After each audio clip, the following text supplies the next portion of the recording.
राधे राधे मित्रों, दिव्यांशी चौबे चैनल में आपका स्वागत है। आज मैं आपको पुरुषोत्तम मास का 18वां अध्याय लेके आई हूँ। कथा इस प्रकार है कि जब सुदेव ब्राह्मण अपने पुत्र को मरा हुआ देखकर नाना प्रकार से विलाप करने लगा, तो उसके विलाप से 10 दिशाओं में गरजता हुआ मेघ बादल आया। उस मेघ से पर्वतों को कंपायमान करता हुआ, तीक्ष्ण स्पर्श करता हुआ बड़े वेग से वायु चलने लगी और अत्यंत जोर से वहां बिजली चमकने लगी और मेघ शब्द से चारों दिशाएं पूरित हो गईं।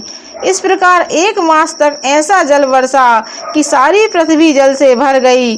परंतु पुत्र शोक की अग्नि से तपे हुए उस ब्राह्मण को कुछ भी मालूम ना हुआ, ना उसने पानी पिया, ना भोजन किया।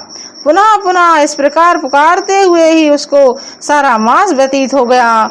वह मास श्री कृष्ण भगवान का प्रिय मास पुरुषोत्तम मास था। सो अनजाने में ही उस ब्राह्मण ने पुरुषोत्तम मास की सेवा कर ली, जिससे अत्यंत प्रसन्न होकर श्री कृष्ण भगवान प्रकट हो गए। उस समय मेघ बरसना बंद हो गया। फिर उस ब्राह्मण ने श्री कृष्ण भगवान को देखकर शीघ्र ही पुत्र को पृथ्वी पर रखकर स्त्री सहित श्री कृष्ण भगवान को दंडवत नमस्कार किया और हाथ जोड़कर श्री कृष्ण भगवान के आगे बैठ गया। अनजाने में पुरुषोत्तम मास के सेवन से प्रसन्न होकर भगवान अमृत वाणी से बोले, हे सुदेव, तुम धन्य हो और अत्यंत भाग्यवान हो। जो कुछ होने वाला है सो सुनो। मैं कहता हूँ, हे ब्राह्मण, तेरे इस पुत्र की 12,000 वर्ष की आयु होगी। हे द्विजोत्तम, यह तेरे को सुख देने वाला होगा, इसमें कोई संदेह नहीं है। मैंने प्रसन्न होकर तुमको पुत्र दिया। नारायण कहने लगे, हे नारद, भगवान के इतना कहने पर वह ब्राह्मण पुत्र जीवित होकर उठ बैठा और ब्राह्मण और उसकी स्त्री दोनों ही पुत्र को देखकर महा आनंद को प्राप्त हुए। देवता भी पुष्प की वर्षा करने लगे।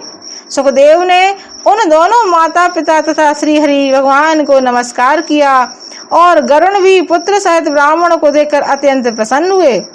तब ब्राह्मण आश्चर्ययुक्त होकर श्री हरि को नमस्कार कर हाथ जोड़कर गदगद वाणी से संशय काटने के लिए आनंद सहित भगवान से पूछने लगे, भगवान, मेरे 4,000 वर्ष तक निरंतर महाकठिन तप करने पर आपने जो कठोर वचन मुझसे कहे थे कि मेरे 7 जन्मों में भी पुत्र का सुख नहीं होगा, मुझे उस वाक्य के उल्लंघन हेतु और मरे हुए पुत्र को जीवित करने का क्या कारण है?